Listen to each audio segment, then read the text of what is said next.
times, many ways. Merry Christmas to you. The Night Before Christmas is a 2019 Christmas romance film for Netflix directed by Monica Mitchell.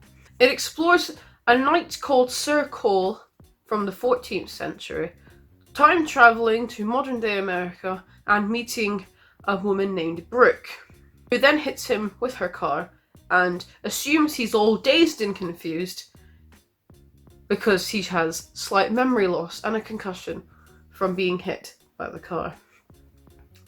Am I selling it to you yet? Probably not. Let's just get into it.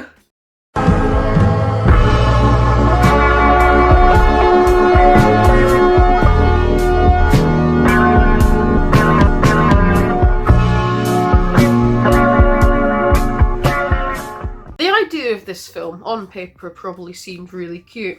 Like, a really kind of handsome British knight in the 14th century. He time travels and ends up in America and meets a woman who has lost all hope for love.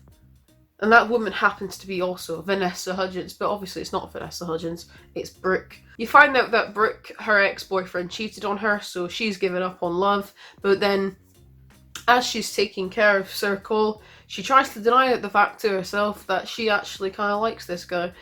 And when he goes back to his world in the 14th century, she really misses him. But apart from that, it's really forced and really cringy. I watched it because I knew it would be terrible. I knew it would be cheesy, and I was absolutely right. It was substandard, I guess.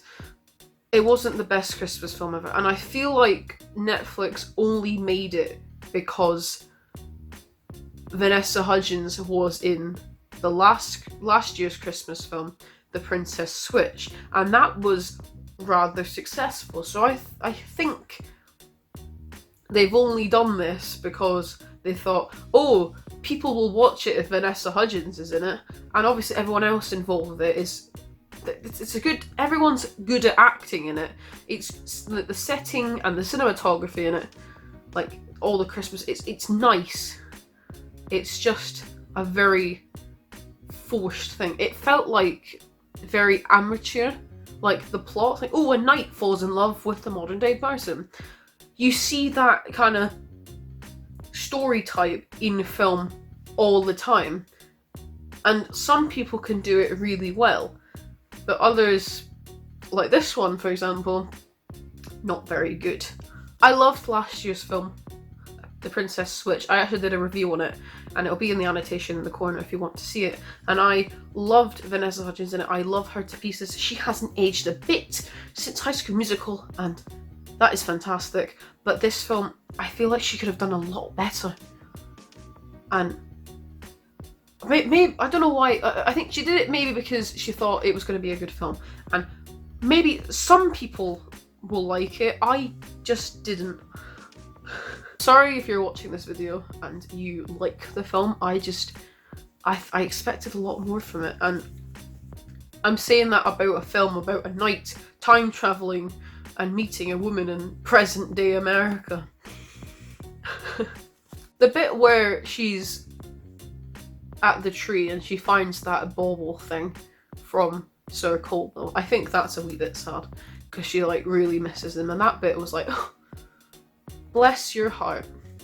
And the bit where where Sir Cole's talking to Alexa, I think that's very funny as well. Like what would someone from all those years ago be like with all this technology?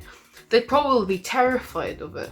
But he's just like, Alexa, play all this music, please. Tell me this, tell me that. And I think that's quite amusing. But that's really all I enjoyed about it. I feel like if they didn't make this film, it wouldn't have made a difference at all to Netflix and its algorithm or any Christmas film. They've got a lot of good Christmas films out there, and I feel like this, like for example, The Christmas Chronicles, fantastic Christmas film. A Christmas Prince series, fantastic. I just feel like this one, I'm just assuming they've done it for views and for any revenue that they might gain from it. But that's it.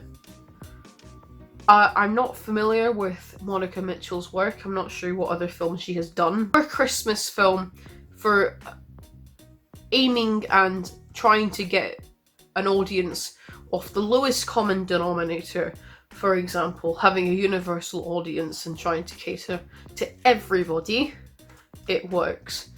But I'm just a stranger on the internet. I know I'm a bit late to the party with this because it was released at the end of November and it's now the first week of December, so that was a few weeks ago, but I thought I had to say something, and I thought I didn't want to make a review on the film before Christmas because this is my the month of December I do a festive film series, so I thought I'd put it in there, so that's why I'm doing it now. But that's all I have to say on the matter. This was a wee bit of a negative one. I would give this film probably 6 out of 10 at best, and I'm not criticising any of the performance or acting in it because that was actually really good. Just the overall story of it made me cringe a bit. But that's it. Thank you for watching, and I will see you in the next video. So watch this space.